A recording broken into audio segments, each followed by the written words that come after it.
দাদা গেছে, দাদার বাবা গেছে, তার বাবা গেছে না?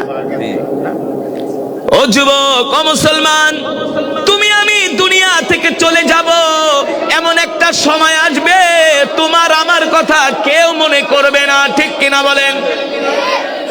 100-150 বছরের ব্যবধানে তোমার আমার অস্তিত্ব পৃথিবীর জমিন থেকে হারিয়ে যাবে।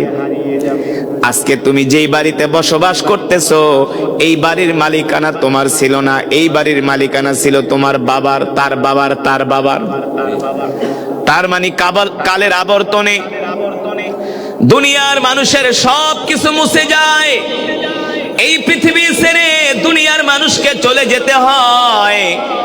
আল্লাহ রাব্বুল আলামিন বলে, দুনিয়ার মানুষ, আমি তোমাদেরকে দুনিয়াতে পাঠিয়েছি নির্ধারিত সময় দিয়া, নির্ধারিত হায়াতের জিন্দেগি দিয়ে আমি আল্লাহ তোমাদেরকে দুনিয়াতে পাঠিয়েছি।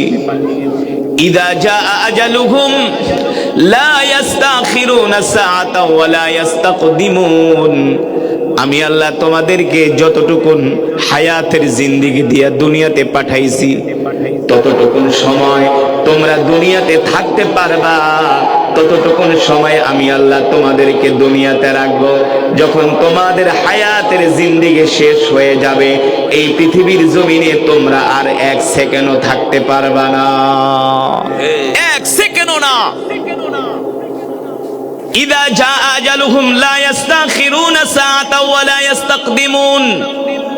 আল্লাহ রাব্বুল আলামিন বলে, দুনিয়ার মানুষ, আমি আল্লাহ যেমন করে তোমাদেরকে হায়াতের জিন্দেগি দিয়া দুনিয়াতে পাঠিয়েছি, আমি আল্লাহ দুনিয়ার জমিনে তোমাদেরকে রিজিক দিয়াও পাঠিয়েছি।